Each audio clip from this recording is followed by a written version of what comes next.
Hello, everyone, and the warmest of welcomes to each and every one of you tuning in today. It is an absolute joy to have you here. Before we dive into a topic that truly puts our modern world into an incredible perspective, I want to take a genuine moment to send my very best wishes out to you and your loved ones. In a world that can sometimes feel so fast-paced, our health and happiness are the most precious things we have.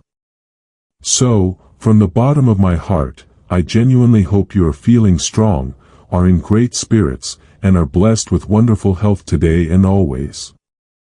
May your days be filled with positivity and your heart with calm. Now, let's take a moment to truly appreciate the sheer marvel of technology that we, quite literally, hold in the palm of our hands every single day. It is a statement you might have heard before, one of those incredible facts that gets shared around, but when you really stop to think about it, it is absolutely mind-blowing.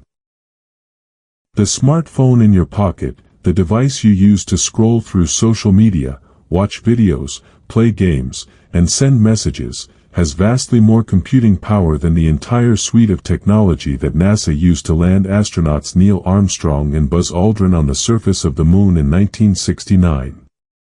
This isn't just a slight difference, it is a gulf in capability so wide that it is almost difficult to comprehend. The Apollo guidance computer, the brilliant brain that navigated the spacecraft nearly 240,000 miles to the Moon and back, was a masterpiece of engineering for its time. But compared to the technology we take for granted today, it was profoundly limited. Understanding this comparison is not about diminishing the achievement of the Apollo program. On the contrary, it is about highlighting two separate miracles of human ingenuity. The first miracle is that we managed to get to the Moon with such seemingly primitive technology. The second miracle is that we have since advanced our technology so exponentially that a device for making phone calls is now more powerful than that which achieved one of humanity's greatest ever endeavors. Let's talk about the Apollo guidance computer. This computer was responsible for guiding the command module and the lunar module, navigating through the vast emptiness of space, and ensuring the astronauts landed safely on the lunar surface and returned to Earth. It was a critical system, a failure could have been catastrophic. But by today's standards, its specifications are almost charmingly simple. The Apollo guidance computer had a clock speed of only 2,048,000 cycles per second, or 2.048 MHz. To put that into perspective, a modern smartphone's processor can have a clock speed of over 3,000 MHz, and that is just one of its many cores. But the clock speed is only part of the story. The real limitation was in its memory. The computer had two types of memory.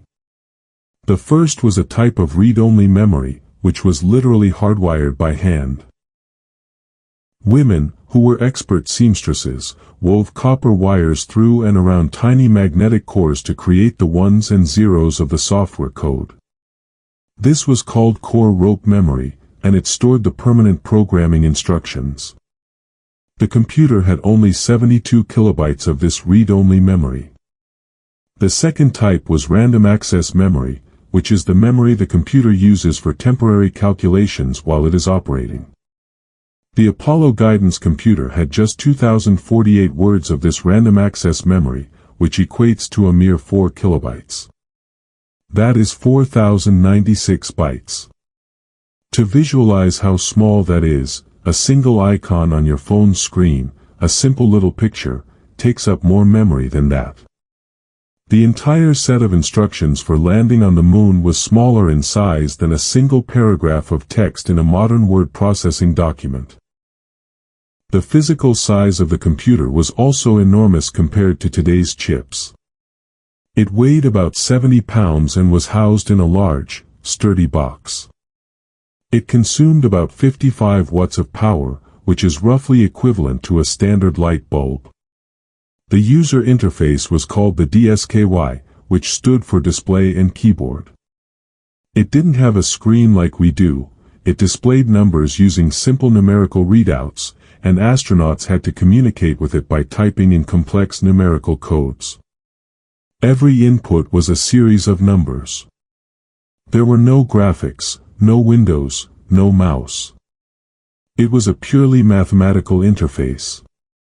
Despite these limitations, this computer performed its job flawlessly. It was incredibly reliable, a necessity when you are hundreds of thousands of miles from home with no chance of a quick repair.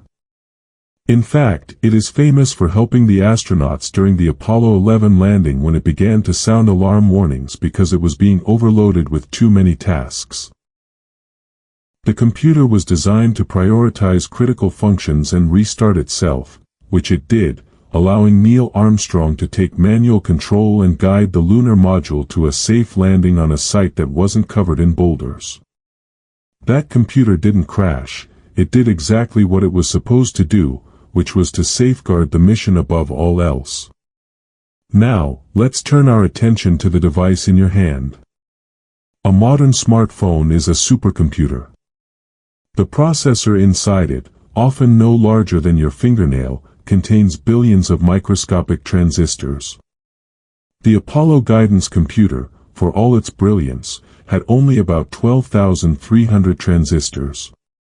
Your phone has a system on a chip that integrates a central processing unit, a graphics processing unit, a digital signal processor, an image processing unit, and a neural engine, all working in parallel. The latest smartphone processors can perform trillions of operations per second. The amount of random access memory in a phone is typically measured in gigabytes. 1 gigabyte is 1 billion bytes. This means your phone has over 250,000 times more random access memory than the Apollo guidance computer had.